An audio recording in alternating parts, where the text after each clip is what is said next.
ഇനിയിപ്പോ തട്ടമൊക്കെ ഇടാട്ടോ, വേദനയൊക്കെ കുറഞ്ഞു വരുന്നുണ്ടല്ലോ. Thank you sir. ഒരു ഡോക്ടർമാരെ ഈ പ്രശ്നങ്ങളൊന്നും പറഞ്ഞാൽ വലിയ കാര്യമായി എടുക്കാറില്ല. ഓക്കെ. തട്ടമിടുന്ന കാര്യം മാത്രമല്ല, സ്ത്രീകൾ അനുഭവിക്കുന്ന ഇതുപോലത്തെ ഒരുപാട് പ്രശ്നങ്ങളുണ്ട്. ചിലർക്ക് മുടി ചീവാൻ പറ്റില്ല എന്ന് പറയും, മുടിയിൽ സ്ലൈഡ് കുത്താൻ പറ്റില്ല, മുടി പുറകിലേക്ക് പിടിച്ച് കെട്ടാൻ പറ്റില്ല എന്ന് പറയുന്നവരുണ്ട്. ഇത് പ്രത്യേകിച്ചും നമ്മുടെ ഒരു നിസ്കരിക്കുന്ന സമയത്ത് സുജൂദ് എടുക്കാൻ സാധിക്കുന്നില്ല, അതുകൊണ്ട് ഇരുന്ന് നിസ്കരിക്കേണ്ടി വരുന്നു. ഇത്തരത്തിലുള്ള ഒരുപാട് പ്രശ്നങ്ങൾ ഈ ഒരു മൈഗ്രെയിൻ അല്ലെങ്കിൽ സൈനസൈറ്റിസ് ഇഷ്യൂസിലൊക്കെ നമ്മൾ കാണാറുണ്ട്.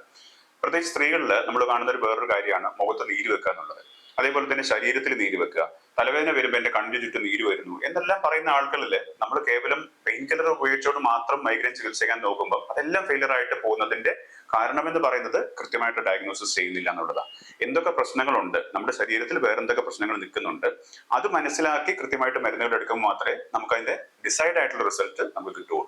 അപ്പൊ അങ്ങനെ നമ്മൾ മരുന്നുകൾ തന്ന് അല്ലെങ്കിൽ കോൺസ്റ്റിറ്റ്യൂഷണൽ ആയിട്ട് ട്രീറ്റ് ചെയ്യുമ്പോഴാണ് നിങ്ങൾക്ക് ഇത്രയും പെട്ടെന്ന് ആ ഒരു റിസൾട്ട് കിട്ടുന്നതും നിങ്ങൾക്ക് ഇത്തരത്തിലുള്ള കാര്യങ്ങൾ മാറ്റിയെടുക്കാനായിട്ട് സാധിക്കുന്നത്. മറ്റേത് പെയിൻ കില്ലർ കഴിച്ചുകൊണ്ട് നമുക്ക് തട്ടൻ ഇടണ്ട, അല്ലെങ്കിൽ തട്ടൻ ലൂസ് ആക്കണം, അല്ലെങ്കിൽ ഷോൾ ധരിച്ചാൽ മതി എന്ന് പറയുന്ന ആളുകളാണ് നമ്മൾ സാധാരണയായിട്ട് കാണാറുള്ളത്.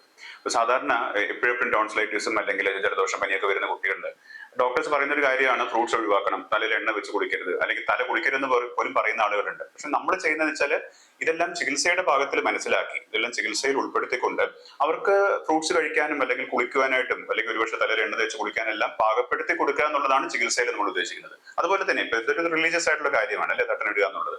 അപ്പൊ ഇനി തട്ടൻ ഇടരുത് അല്ലെങ്കിൽ ഇനി നിസ്കരിക്കരുത് എന്ന് പറയുന്നതിനെക്കാട്ടിലും അത് കറക്റ്റ് ചെയ്ത് കൊടുത്ത് നമുക്കിത് ചെയ്യാൻ പറ്റുന്ന രീതിയിൽ ആക്കുമ്പോഴാണ് അതിനെ നമ്മൾ കൃത്യമായിട്ട് ചികിത്സ എന്ന് വിളിക്കുന്നത്.